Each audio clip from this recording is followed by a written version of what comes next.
ಹಾ ಹೇಳಪ್ಪ ಹೇಳಪ್ಪ. ಸರ್, ಈಗ ತುಂಬಾ ನೀವು ಕೂಡ ಸ್ಟ್ರೈಕ್ ಮಾಡ್ತಾ ಇದ್ದೀರಾ, ಇದ್ರ ಬಗ್ಗೆ ಈ ಹೇಳಿಕೆಯನ್ನು ಖಂಡಿಸ್ತಾ ಇದ್ದೀರಾ ಸೋನು ನಿಗಮ್ ಅವ್ರದ್ದು. ಈ ಟೈಮಲ್ಲಿ ಅವರ ಉದ್ದಟತನದ ಮಾತುಗಳಿಗೆ ನೀವೇನ್ ಹೇಳ್ತೀರಾ ಸರ್ ಈಗ? ನೋಡಿ, ಸೋನು ನಿಗಮ್ ಅವ ಕಾರ್ಯಕ್ರಮ ಮಾಡಿದ್ದು ಬೆಂಗಳೂರಲ್ಲಿ, ಕರ್ನಾಟಕದಲ್ಲಿ. ಹೌದು. ಆ ಕಾರ್ಯಕ್ರಮದಲ್ಲಿ ಹೋದಂತ ಕನ್ನಡದ ಯುವಕರು ಅಭಿಮಾನದಿಂದ ಇವರಿಗೆ ಕನ್ನಡದ ಹಾಡನ್ನ ಸಾವಿರಾರು ಹಾಡುಗಳು ಹಾಡಿದ್ದಾರೆ. ಇವರಿಗೆ ಕನ್ನಡ ಹಾಡ್ತಾರೆ ಗೊತ್ತಿದೆ ಅನ್ನೋ ಕಾರಣಕ್ಕೋಸ್ಕರ ಅವ್ರು ಬರೇ ಹಿಂದಿ ಹಾಡುಗಳ ಸಾಂಗ್ಗಳನ್ನ ಹಾಡುವಾಗ ಅವರು ಹುಡುಗರು ಕನ್ನಡ ಕನ್ನಡ ಕನ್ನಡ ಅಂತ ಕೂಗೋದು ಸಹಜ. ಓಕೆ. ಕನ್ನಡದ ಮೇಲೆ ಅವ್ರಿಗಿದ್ದ ಪ್ರೀತಿಗೆ ಕಾಳಜಿಗೆ ಅವ್ರು ಕೂಗ್ತಾರೆ. ಹೌದು ಹೌದು ಹೌದು.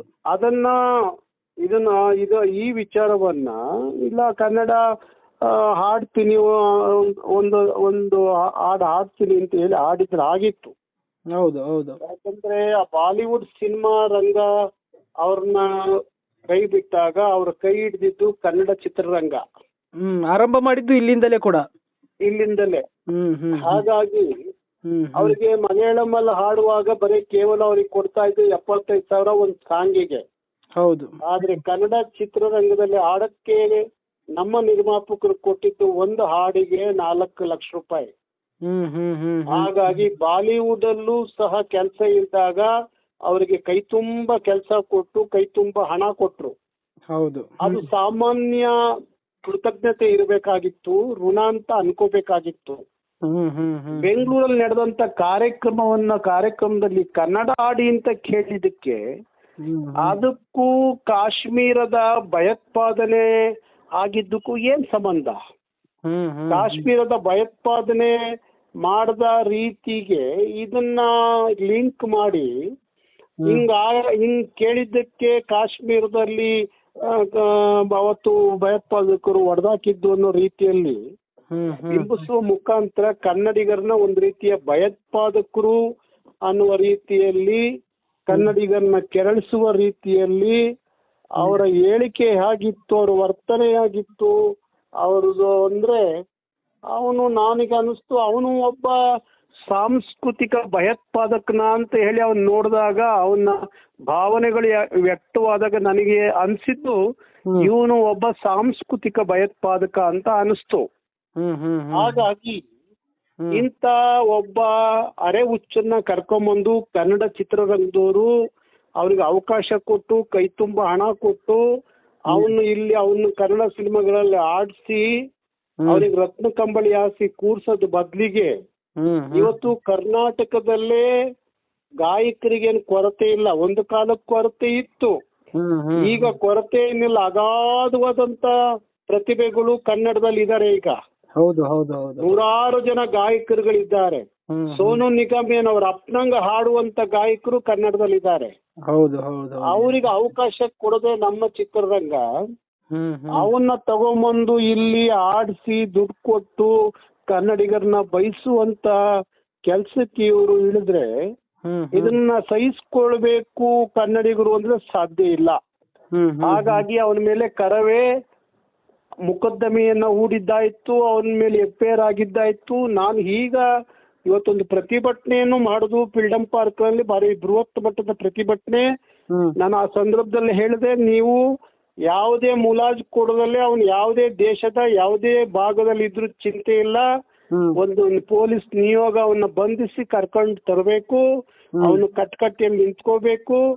ಅವನು ಒಂದು 4 ದಿವಸ ಜೈಲಲ್ಲಿ ಇರುವಂತದ್ದು ಆದ್ರೆ ಯಾವ ಜೈಲನ್ನ ಮಾನವ ಪರಿವರ್ತನಾ ಕೇಂದ್ರ ಅಂತ ಏನ್ ಕರೀತಾರೆ, ಅವನು ಪರಿವರ್ತನೆ ಆಗ್ಬೇಕು, ಅವನಿಗೆ ಒಂದಿಷ್ಟು ಮಾನವೀಯತೆ ಬರಬೇಕು, ಕೊಟ್ಟ ಋಣ ಹಿಟ್ಟವರನ್ನ ಮರಿಬಾರ್ದು ಅನ್ನೋ ಅರಿವು ಮೂಡಿಸ್ಬೇಕು ಅನ್ನೋದಾದ್ರೆ ಅವನ 4 ದಿವಸ ಪರಪ್ ನಗರ ಜೈಲಲ್ಲಿ ಇಟ್ರೆ ಆಗ ಅವನಿಗೊಂದಷ್ಟು ಪರಿವರ್ತನೆ ಆಗ್ತಾನೆ ಅಂತ ಅನ್ಕೊಂಡಿದೀನಿ.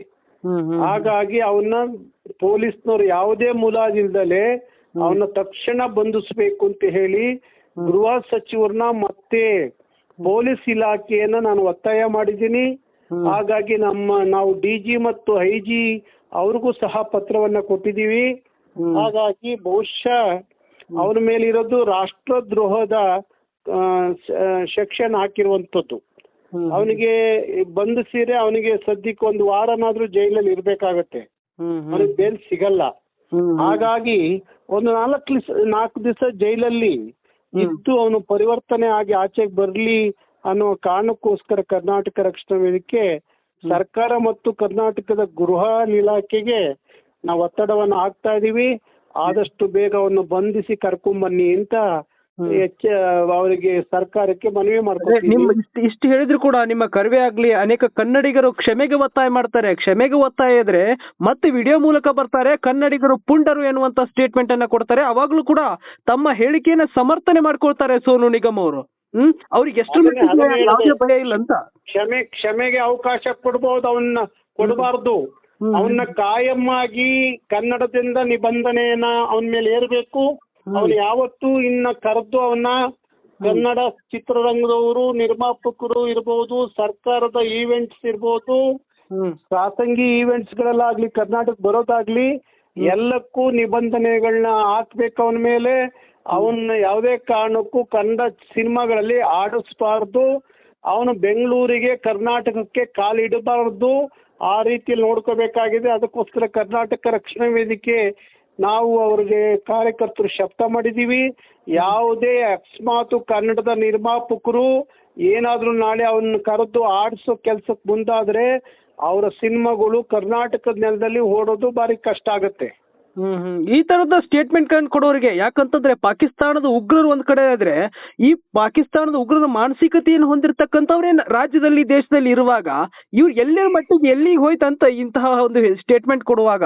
ಅಲ್ಲ, ಅದನ್ನೇ ಯಾಕೆಂದ್ರೆ ಕನ್ನಡಿಗರ ಒಳ್ಳೆತನ, ಹೃದಯ ಶ್ರೀಮಂತಿಕೆಯನ್ನ ಸರಿಯಾದ ರೀತಿಯಲ್ಲಿ ಅರ್ಥ ಮಾಡ್ಕೊಳ್ಳಿಕ್ಕೆ ಆಗದೆ ಇಂಥ ಪಾತಕಿಗಳು ಇಲ್ಲಿ ಬಂದು ಇಲ್ಲಿಯ ಎಲ್ಲಾ ಸವಲತ್ತುಗಳನ್ನ ಅನುಭವಿಸಿ ಕೊನೆಗೆ ಕನ್ನಡವನ್ನ, ಕನ್ನಡಿಗರನ್ನ, ಕರ್ನಾಟಕವನ್ನ ಹೀನಾಮಾನವಾಗಿ ಹೀಯಾಳಿಸಿ ಹೋಗ್ತಾರಲ್ಲ, ಇಂಥ ಮೂರ್ಖರಿಗೆ ನಾವು ಪಾಠ ಕಲಿಸ್ಬೇಕು ಅಂದ್ರೆ ಒಬ್ಬ ಸೋನು ನಿಗಮನಿಗೆ ಕಳಿಸುವ ಪಾಠ ಇನ್ನು ಎಲ್ಲರಿಗೂ ಅದು ಅರಿವು ಮೂಡಿಸುವಂತದ್ದು ಆಗ್ಬೇಕು.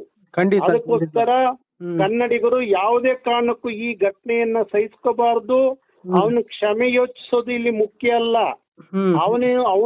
ಅವನೇನು ಈತ ಕನ್ನಡಿಗರನ್ನ ಕಾಶ್ಮೀರದ ಭಯೋತ್ಪಾದನೆಗೆ ಏನು ಅವನು ಹೋಲಿಸಿದನಲ್ಲ, ಲಿಂಕ್ ಮಾಡಿದನಲ್ಲ, ಅವನಿಗೆ ಕರ್ನಾಟಕದ ಜನ ಏನ್ ತೀರ್ಮಾನ ಮಾಡ್ಬೇಕು ಅಂದ್ರೆ ಇಂಥ ಹರೆ ಹುಚ್ಚನಿಗೆ, ಇಂಥ ಸಾಂಸ್ಕೃತಿಕ ಭಯೋತ್ಪಾದಕನಿಗೆ ಕರ್ನಾಟಕದ ನೆಲದಲ್ಲಿ ಇನ್ಮೇಲೆ ಕಾಲಿಡ್ಲಿಕ್ಕೆ ಬಿಡಬಾರ್ದು ಅನ್ನೋ ಶಪಥವನ್ನ ನಾವು ಮಾಡ್ಬೇಕಾಗತ್ತೆ. ಜೈಲಲ್ಲಿ ಇರ್ಬೇಕು, ಈ ತರ ಕಠಿಣ ಶಿಕ್ಷೆ ಆಗ್ಬೇಕು, ಜೈಲಲ್ಲಿ ಇರ್ಲಿ, ಅವನು ಗೊತ್ತಾಗತ್ತೆ ಅವನು ಹುಚ್ಚ, ಅವನಿಗೆ ಪರಿವರ್ತನೆ ಆಗ್ಬೇಕು. ಪರಿವರ್ತನೆ ಆದ್ರೆ ಯಾವ ಜೈಲನ್ನ ಮಾನವ ಪರಿವರ್ತನಾ ಕೇಂದ್ರ ಅಂತಾರಲ್ಲ, ಅವನಿಗೆ ಅವನ ಮನುಷ್ಯ ಮಾನವೀಯತೆ ಅವನಿಗೆ ಬರ್ಬೇಕು ಅಂದ್ರೆ 4 ದಿವಸ ಪರಪ್ ನಗರ ಜೈಲಲ್ಲಿ ಇದ್ರೆ ಅವನು ಬುದ್ಧಿ ಕಲಿತಾನೆ.